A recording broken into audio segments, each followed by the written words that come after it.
نئے عہد نامے میں سے میرے ساتھ نکالیے یوحنا رسول کی معرفت لکھی گئی ہمارے خداوند یسوع مسیح کی انجیل،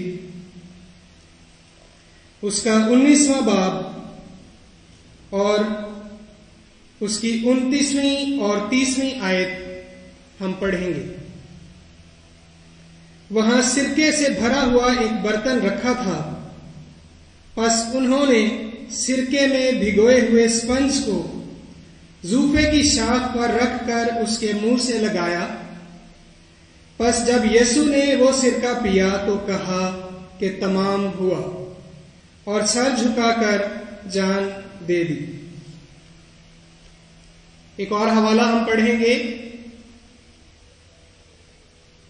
ہمارے خداوند یسوع مسیح کی انجیل بمطابق متی رسول، اس کا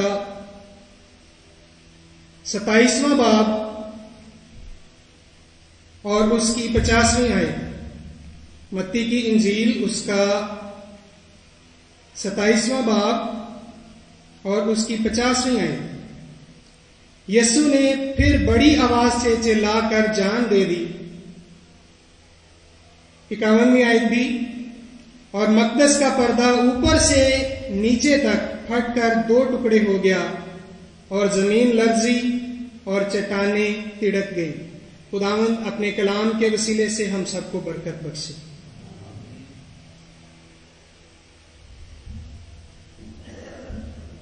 جو کلمہ میرے ذمے ہے وہ چھٹا کلمہ ہے، جس کے الفاظ اردو میں ہیں تمام ہوا۔ پہلی صدی میں رومی لوگ بدکار لوگوں کو، ڈاکوؤں کو، چوروں کو اور اسی طرح سے بغاوت کرنے والے لوگوں کو صلیب دیا کرتے تھے۔ یہ ان کی سزائے موت تھی، اور یہ عبرتناک موت ہوا کرتی تھی تاکہ دوسرے لوگ اس کو دیکھیں اور اس سے عبرت حاصل کر سکیں۔ تو جب رومی سپاہی یسوع مسیح کو صلیب دینے کے لیے آ رہے تھے تو ان کو لگا جیسے یہ ایک عام شخص، جیسے پہلے کلمے میں ہم نے سنا تھا کہ وہ بڑے ماہر تھے اور ان کا یہ تقریباً روز کا کام تھا کہ وہ 10 سے 15 منٹ میں صلیبیں کھڑی بھی کر دیا کرتے تھے۔ صلیب دینے والے شخص کو صلیب دے کر 10-15 منٹ کے اندر اندر ہی وہ اس کو کھڑا بھی کر دیتے تھے۔ تو آج بھی ان کو لگا ہوگا کہ جیسے ایک عام شخص کو ہم ہر روز صلیب دیتے ہیں، آج بھی اسی طرح کے 3 شخص صلیب دینے کے لیے آ رہے ہیں، لائے جا رہے ہیں۔ لیکن جب صلیب دے دیا گیا یسوع مسیح کو اور اس کے آس پاس 2 ڈاکوؤں کو، تو متی کی انجیل کے مطابق یہ لکھا ہوا ہے کہ وہاں پر جو پلٹن کا سردار تھا اور اس کے ساتھیوں نے وہاں پر اقرار کیا کہ بے شک یہ آدمی راست باز تھا۔ یوحنا اپنی انجیل میں یسوع مسیح کے 7 دعووں کا ذکر کرتا ہے۔ یعنی یسوع مسیح کہتا ہے قیامت اور زندگی میں ہوں، دنیا کا نور میں ہوں، زندگی کی روٹی میں ہوں، زندگی کا پانی میں ہوں، اور اسی طرح سے 7واں دعویٰ جو ہے وہ ہے انگور کا حقیقی درخت میں ہوں۔ تمام ہوا کے حوالے سے ہم 3 باتیں یہاں پر سیکھیں گے، جن میں سب سے پہلی بات ہے تمام ہوا کا مطلب کیا ہے، کیسے اور کیا تمام ہوا، اور تیسری بات کہ تمام ہونے کا نتیجہ کیا نکلا، کانسیکوینسز کیا تھے اس کے۔ اردو میں تمام ہوا کو اگر ہم یونانی زبان میں دیکھیں، یونانی متن میں دیکھیں، تو یونانی میں اس کے لیے لفظ تیتلستائے استعمال ہوا ہے، جس کو کچھ لوگ تیتلستائے کے ایکسنٹ سے بھی بولتے ہیں، جو اپنے آپ میں بہت وسیع معنی رکھتا ہے۔ اس کا مطلب ہے ایسا کام جس کی تکمیل میں اور کوئی بھی گنجائش موجود نہ ہو، یعنی مکمل تابع فرمانی، اور ایسا کام جو آپ کے ذمے ہو اس کا مکمل ہونا۔ ظاہری طور پر تمام ہوا سے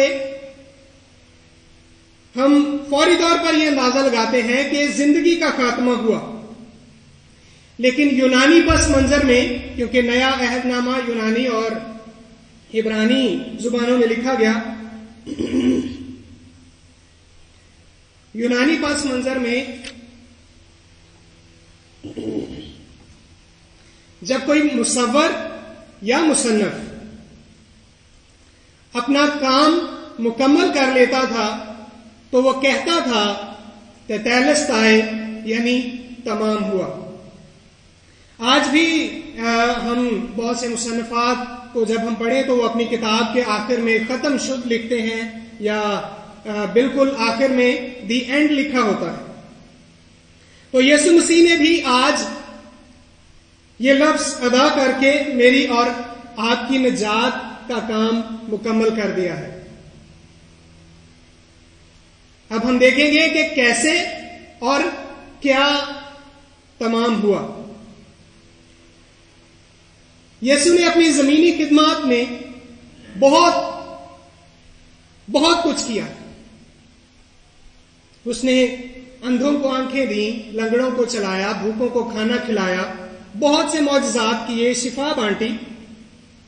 کیا یسوع صرف انہی کاموں کے لیے آیا تھا؟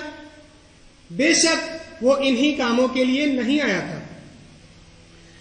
یوحنا نے یسوع کے 7 دعووں کا، جیسے میں نے پہلے بھی ذکر کیا ہے، یسوع کے 7 دعووں کو اپنی انجیل کی زینت بنایا ہے۔ اور یوحنا کی انجیل کے 15ویں باب میں یسوع مسیح کا 7واں دعویٰ موجود ہے، انگور کا حقیقی درخت میں ہوں۔ اگر ہم یسایہ 5ویں باب میں دیکھیں تو انگور کا درخت بنی اسرائیل قوم کو کہا گیا، جو بیابان میں چلتے رہے، بڑی کوششیں کی، بہت سے انبیاء اس دور میں آئے کہ یہ کام کمپلیٹ ہو، لیکن وہ اس کام کو مکمل نہیں کر پائے، جس کا آج فتح مندی کا نعرہ لگا کے یسوع مسیح نے اقرار کیا ہے کہ تمام ہوا۔ کیونکہ بنی اسرائیل گناہ کرتے تھے اور قربانی چڑھاتے تھے، پھر گناہ کرتے تھے، پھر قربانی چڑھاتے تھے، لیکن یسوع مسیح نے ایک ہی بار اپنے آپ کو قربان کر کے ہمارے لیے ایک کامل نجات مہیا کر دی۔ اگر ہم بہت دور نہ جائیں، صرف ہم انہی 7 صلیبی کلمات کو ہی دیکھ لیں جو مجھ سے پہلے آنے والے لوگوں نے بیان کیے ہیں۔ معافی کا کلمہ، نجات۔ اب یسوع مسیح نے کیا کچھ مکمل کیا ہے، کس کس چیز کی تکمیل کی ہے؟ معافی کی تکمیل کی ہے، نجات کی تکمیل کی ہے، محبت کی ایک عظیم قربانی، ایک عظیم مثال دے کر اس کی تکمیل کی ہے، کفارے کی تکمیل کی ہے، اور اسی طرح سے صلیب پر یہ کہہ کر کہ میں پیاسا ہوں، اس نے تمام پیشن گوئیوں اور نبوتوں کی بھی تکمیل کی ہے۔ اب یسوع مسیح نے کہہ دیا ہے کہ تمام ہوا، اور اس نے سب کچھ کی تکمیل بھی کر دی ہے، سب کچھ پورا کر دیا ہے۔ اب اس کا نتیجہ کیا نکلا؟ جیسے ہم نے متی کے اقتباس میں سے پڑھا ہے کہ ہیکل کا پردہ اوپر سے نیچے تک پھٹ گیا۔ یسوع مسیح نے جب جان دی تو ہیکل کا پردہ اوپر سے، اگر آپ لفظوں پہ غور کریں تو پردہ اوپر سے نیچے کی طرف پھٹا ہے، نیچے سے اوپر کی طرف نہیں پھٹا۔ اس پردے کو میں بیان کرتا چلوں۔ یہ پردہ مقدس ہیکل کا ایک بہت ہی ضروری اور لازمی آرٹیکل تھا۔ اس پردے میں تحقیق کے مطابق تقریباً 72 چنٹیں ہوتی تھی، چنٹیں جن کو ہم کہتے ہیں، یا ٹوسٹڈ بلیڈز، 72 چنٹیں اس میں موجود ہوتی تھیں اور ہر ایک چنٹ جو ہے وہ 24 دھاگوں سے اس کو بنا ہوا ہوتا تھا.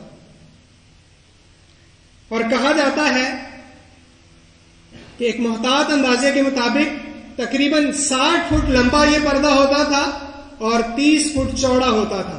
اور جب اس پردے کو بنایا جاتا تھا تو اس سے آپ اس پردے کے وزن کا اندازہ لگا سکتے ہیں. اس کو چیک کیا جاتا تھا پہلے.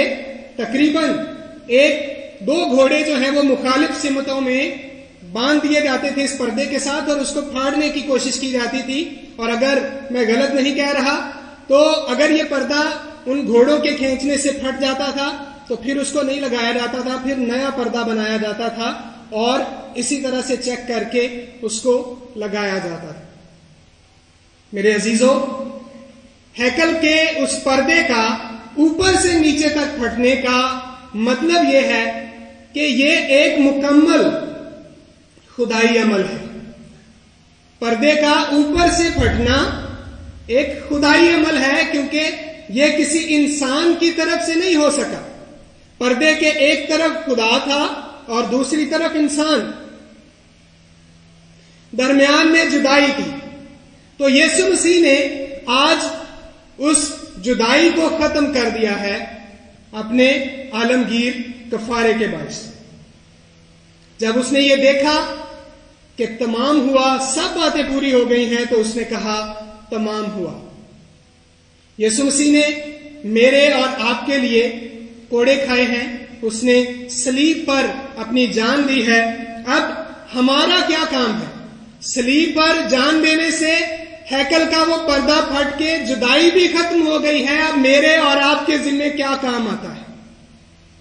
میرے عزیزوں, میرے اور آپ کے لیے صرف یہ کام ہے کہ ہم نے اس کے عالمگیر کفارے پر ایمان لانا ہے, اور صرف ایمان لانا ہی ہمیں اس کی نجات میں شامل کر دیتا ہے. اور یہ ہمارے لیے بہت ہی بڑے پریولیج کی بات ہے کہ ہمیں اب قربانیاں نہیں کرنی پڑتی, ہمیں صرف اور صرف ایمان لانا ہے, اور اسی ایمان کے وسیلے سے ہم یسوع مسیح کے اس عالمگیر کفارے میں شامل ہو سکتے ہیں. خداوند ہمیں ایسا کرنے کی توفیق بخشے. آمین.